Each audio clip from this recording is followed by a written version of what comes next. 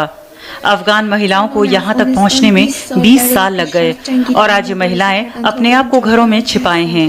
ये बहुत डरावना है। हम पिछले 20 साल वाले अफगानिस्तान में नहीं जीना चाहते, जहाँ पर तालिबान रेप करता था।